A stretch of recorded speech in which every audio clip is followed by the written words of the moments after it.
Iran और Israel के युद्ध को रुके अभी महीना पूरा नहीं हुआ, लेकिन अब अचानक से इराक में अमेरिकी काउंसलेट के पास हमले की खबर आ गई है। इराक के एरबिल अंतर्राष्ट्रीय हवाई अड्डे के पास 14 जुलाई की रात जोरदार धमाकों की आवाजें सुनी गई।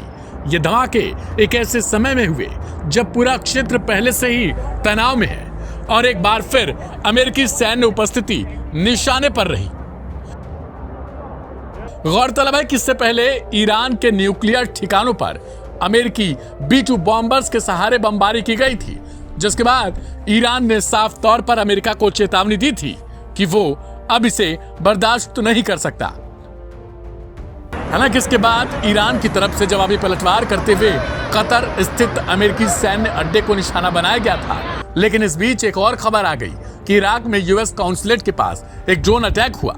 इराकी न्यूज के मुताबिक रात 2:30 बजे के करीब अमेरिकी वाणिज्य दूतावास के भीतर से अचानक सायरन बजने लगे। कुछ ही सेकंड बाद हवा में तेजी से C-RAM एयर डिफेंस सिस्टम की फायरिंग की आवाजें गूंजी। यह वही सिस्टम है जो रॉकेट और ड्रोन हमलों को हवा में ही नष्ट करने के लिए तैनात किया जाता है। सूत्रों के मुताबिक यह एक दुश्मन ड्रोन था जिसे दूतावास के पास अमेरिकी एयर डिफेंस ने सफलतापूर्वक मार गिराया। यह ड्रोन किस दिशा से आया, इसका पता लगाने के लिए सुरक्षा बलों ने जांच शुरू कर दी है। घटना के तुरंत बाद उत्तरी इराक की सुरक्षा एजेंसियां मौके पर पहुंच गई। पूरे एयरपोर्ट और उसके आसपास के इलाके को घेर लिया गया। Aim right, achieve big. At KR Mangalam University, we provide you the platform to turn your dreams into reality. At KR Mangalam University. चंद मिनटों के लिए अफरा तफरी का माहौल बन गया, लेकिन राहत की बात यह रही कि एरबिल एयरपोर्ट की उड़ान सेवाएं प्रभावित नहीं हुई। हालांकि अभी तक न तो कुर्दिस्तान क्षेत्रीय सरकार और न ही अमेरिका नेतृत्व वाले गठबंधन बलों ने कोई आधिकारिक बयान दिया। यह चुप्पी कई सवाल भी खड़े करती है। महत्वपूर्ण बात यह है कि एरबिल एयरपोर्ट पहले भी कई बार ड्रोन और रॉकेट हमलों का निशाना बन चुका है। ईरान समर्थित मिलिशिया या इस्लामिक स्टेट जैसे समूहों को पहले ऐसे हमलों के पीछे जिम्मेदार ठहराया गया। पिछले कुछ महीनों में इराक और सीरिया में अमेरिकी ठिकानों पर हमलों की संख्या बढ़ी है और हर बार C-RAM जैसे रक्षा सिस्टम ही सबसे आगे खड़े नजर आए। यह हमला ऐसे वक्त में हुआ जब अमेरिका खुद इंटरसेप्टर मिसाइलों की भारी कमी से जूझ रहा है। यूक्रेन, इसराइल और मध्य पूर्व में बढ़ती डिमांड के कारण वाशिंगटन अब अपनी खुद की सैन्य तैयारियों पर भी सवालों से घिर चुका है। एरबिल की घटना सिर्फ एक हमला नहीं, यह संकेत है कि अमेरिकी प्रतिष्ठानों पर खतरे सीमित नहीं रहे। हर बड़ा दूतावास, हर सैन्य बेस अब संभावित टारगेट है। ईरान से इस वक्त अमेरिका का तनाव चरम पे है। ऐसे में संदेह शायद अमेरिका का ईरान पर ही जा सकता है, क्योंकि ईरान ने साफ तौर पर चेतावनी दे रखी थी कि अगर अमेरिका इसराइल से युद्ध के दौरान किसी भी प्रकार से हस्तक्षेप करता है तो अमेरिकी सैन्य ठिकाने या फिर उनके दूतावास सुरक्षित नहीं रहेंगे, खासतौर पर मिडिल ईस्ट में।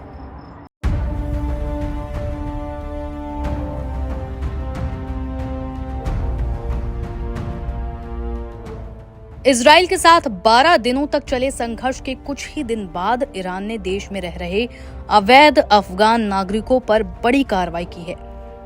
संयुक्त राष्ट्र और CNN की रिपोर्ट के मुताबिक बीते 16 दिनों में 5 लाख से ज्यादा अफगानों को ईरान से बाहर निकाल दिया गया है।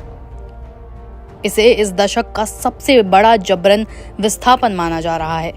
संयुक्त राष्ट्र शरणार्थी एजेंसी यानी कि UNHCR के मुताबिक 24 जून से 9 जुलाई के बीच कुल 5,08,000 अफगान नागरिकों ने ईरान अफगानिस्तान सीमा पार की। इसमें से सिर्फ एक दिन में 51,000 लोगों को देश से बाहर निकाल दिया गया, जो अब तक का सबसे बड़ा आंकड़ा है। ईरान ने 7 जुलाई तक का अल्टीमेटम दिया था कि बिना वैध कागजात वाले सभी अफगान नागरिक देश छोड़ दें। इसके बाद देश भर में प्रवासियों के खिलाफ कार्रवाई तेज कर दी गई। तेहरान, मशहद और इस्फहान जैसे शहरों में बड़ी संख्या में अफगान मजदूर रहते हैं, जो निर्माण, सफाई और खेती जैसे क्षेत्रों में बेहद कम वेतन पर काम करते हैं। माना जा रहा है कि ईरान लंबे समय से अवैध अफगान प्रवासियों को निकालना चाहता था, लेकिन इजराइल के साथ चल रहे सैन्य संघर्ष के चलते इस कदम को टाल दिया गया और अब जंग खत्म होने के बाद ये कार्रवाई तेज हो गई है। सरकारी मीडिया रिपोर्ट्स में दावा किया गया है कि कुछ अफगान नागरिक इजराइल के लिए जासूसी कर रहे थे और एक कथित वीडियो भी इसका सामने आया जिसमें एक युवक $2000 लेकर जर्मनी में बैठे किसी हैंडलर को लोकेशन की जानकारी दिख रहा है। हालांकि इस वीडियो की निष्पक्ष पुष्टि नहीं हुई है और अब तक कोई ठोस सबूत भी सामने नहीं आए हैं। Aim right, achieve big. At KR Mangalam University, we provide you the platform to turn your dreams into reality. At KR Mangalam University. मानवाधिकार समूहों ने उठाए सवाल। इस घटनाक्रम को लेकर ईरान अंतर्राष्ट्रीय आलोचना के घेरे में है। मानवाधिकार संगठनों का कहना है कि सरकार जासूसी के आरोपों को बहाना बनाकर पहले से तैयार योजना पर अमल कर रही है। आलोचकों के मुताबिक ये कार्रवाई आंतरिक असंतोष को दबाने और जनता का ध्यान भटकाने की एक रणनीति भी हो सकती है। अफगान नागरिकों के हालात बेहद खराब। ईरान से निकाले गए हजारों अफगान नागरिकों को बिना किसी जांच या कानूनी प्रक्रिया के सीमा पार भेजा गया है। अफगानिस्तान में इस समय गर्मी का कहर है और कई इलाकों में तापमान 40 डिग्री सेल्सियस से ऊपर है। सीमावर्ती क्षेत्रों में बनाए गए अस्थायी कैंपों में पानी, दवा और शरण की भारी कमी है।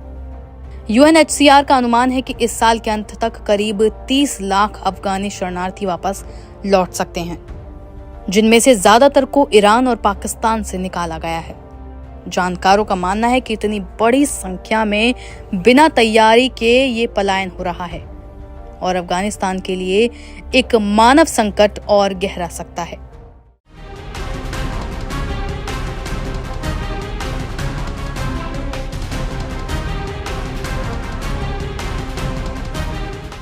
बीते महीने ईरान और इसराइल के बीच युद्ध होने के बाद क्षेत्रीय सुरक्षा के मामले में ईरान ज्यादा सतर्क हो गया है। इसराइली हमलों के बाद ईरान दुनिया भर से समर्थन जुटा रहा है और इसी कड़ी में उत्तर कोरिया ने बड़ा समर्थन दिया है। उत्तर कोरिया ने कहा कि अगर ईरान के साथ चल रहे युद्ध विराम समझौते का उल्लंघन दुश्मन करता है तो ऐसी स्थिति में उत्तर कोरिया ईरान के साथ मजबूती से खड़ा है। उन्होंने इसराइल और संयुक्त राज्य अमेरिका द्वारा हाल ही में किए गए हमलों को अंतर्राष्ट्रीय मानकों की निरर्थकता का प्रमाण बताया। दरअसल राजधानी तेहरान में उत्तर कोरिया के राजदूत हान सुंग-ओ ने ईरान की इस्लामिक गठबंधन पार्टी यानी हिज़्ब मोतालिफे ये इस्लामी के महासचिव मोहम्मद अली अमानी के साथ बैठक की। राजदूत हान ने इस्राएली आक्रमण के विरुद्ध ईरान के हालिया अभियानों की प्रशंसा की। उन्होंने ईरान के आत्मरक्षा के वैध अधिकार के प्रति उत्तर कोरिया के अटूट समर्थन को दोहराया। उत्तर कोरियाई राजदूत हान ने प्रतिबंधों और दबाव के बीच तेहरान और प्योंगयांग के बीच ऐतिहासिक सहयोग का जिक्र करते हुए कहा कि ईरान के खिलाफ ज़ायोनी आक्रमण की शुरुआत से ही हम ईरानी लोगों के साथ खड़े हैं। पश्चिम पर भरोसा नहीं किया जा सकता और वो हमेशा स्वतंत्र पूर्वी देशों की संप्रभुता को कमजोर करने की कोशिश करता रहता है। हम आपका महत्वपूर्ण संदेश प्योंगयांग में अपने नेतृत्व तक पहुंचाएंगे और किसी भी युद्ध विराम उल्लंघन की स्थिति में ईरान के साथ मजबूती से खड़े होंगे। उत्तर कोरिया के राजदूत हान सुंग-ओ ने ईरान के शांतिपूर्ण परमाणु प्रतिष्ठानों पर अमेरिकी हमले की निंदा करते हुए इसे अंतर्राष्ट्रीय मानकों की निरर्थकता का प्रमाण बताया, जो पहले ही IAEA की निगरानी में थे। ये कोई पहली बार नहीं है जब उत्तर कोरिया ने ईरान के लिए अपना समर्थन जताया हो। इससे पहले भी उत्तर कोरिया ईरान का परमाणु संवर्धन अपने देश में करवाने की बात कह चुका है, ऐसा कई रिपोर्ट दावा करती हैं।